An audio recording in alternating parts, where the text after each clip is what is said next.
Personally, I'd choose the library in my university to be the most essential place that I often go for two reasons.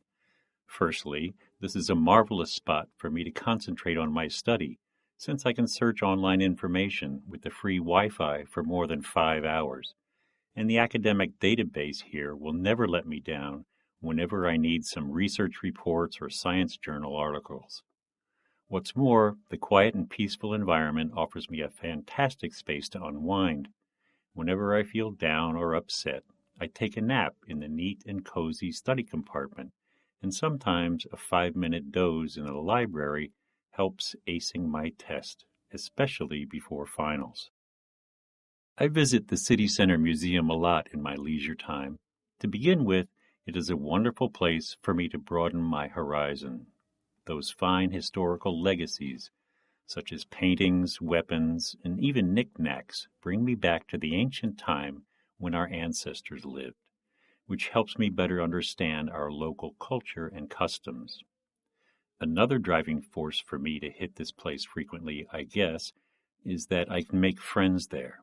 I actually got to know a bunch of nice guys who are fairly keen on history, just like me, and we usually meet in the library meeting room to update each other on the latest archaeological discoveries.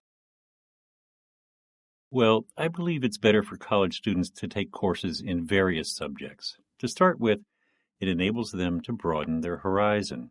For example, if an English major chooses to take a geography course at the same time, he or she can be a project manager or researcher working for an environmental organization instead of just being an English teacher.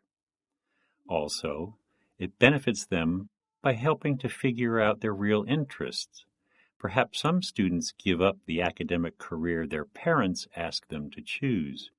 By exploring different subjects, they may find what they're really interested in and change their major before it's too late. Well, I always believe that students will do much better if they take just courses on a single subject. To start with, focus is the only way to gain expertise on something. I mean, if students take too many different courses, they may get confused sometimes because some of the contradictions in those courses, or they may get distracted with so much going on. Moreover, it's easier for students to get a job with high salaries if they only focus on a single subject. You know, because employers today are desperate for experts in certain fields rather than versatile persons who seem capable of many things but actually are good at nothing. Well, the man disagrees with the plan for two main reasons. First of all, he believes that the route is out of date since it only goes through the neighborhoods that are too expensive for students to live in. If they change the bus route, making it go through areas where most off-campus students live now, they will have plenty of students riding those buses. On top of that, the man thinks that the plan will encourage students to drive on campus, which will cause not only more traffic congestion and noise, but also deficient parking spaces on campus. So the man disagrees with the plan for the reasons stated above. Audience effects suggest that with the knowledge that they're being watched while working, people usually alter their behavior during their work. And the professor illustrates the principles with two studies. In the first study, two groups of students were asked to put on shoes that they had to tie, one group being told later that they would be observed, while the other group being kept in the dark. So when the researchers began to observe, they found that the group aware of the observation tied faster than the other group.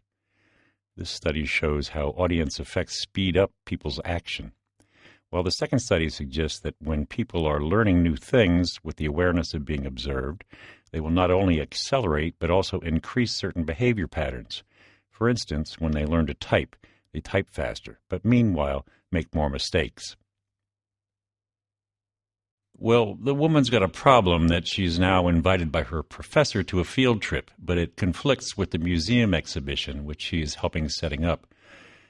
There are two solutions for the woman to solve the problem. She could ask her professor to find some other students to the field trip, or she could hurry up to finish setting up the museum exhibition ahead of time so that she could go to the trip after that.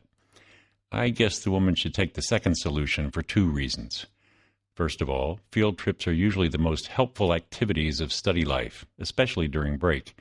Students could put everything they learned into real practice to prove and to test results and conclusions from the classes and textbooks, so any students should not miss any field trips. Secondly, she could speed up her setting up work by asking others for some help, especially with the trivial work and the details, and therefore I'm sure she could finish her work with the museum setup before the field trip. In a broad sense, money is whatever one can use to make purchase with, so money comes in different forms. For example, you may pay a $5 bill to a taxi driver in exchange for a ride, and the taxi driver may use the bill to pay a farmer for some vegetables.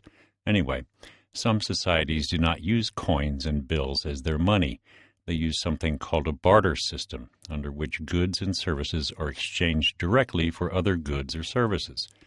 So the farmer may give the taxi driver some vegetables in exchange for a ride, and in this case the vegetable is the form of money.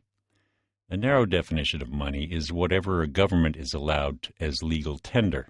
For example, in the U.S., people must use coins and bills to pay for their goods and services, like the taxi driver must accept a $5 bill as payment rather than some vegetables.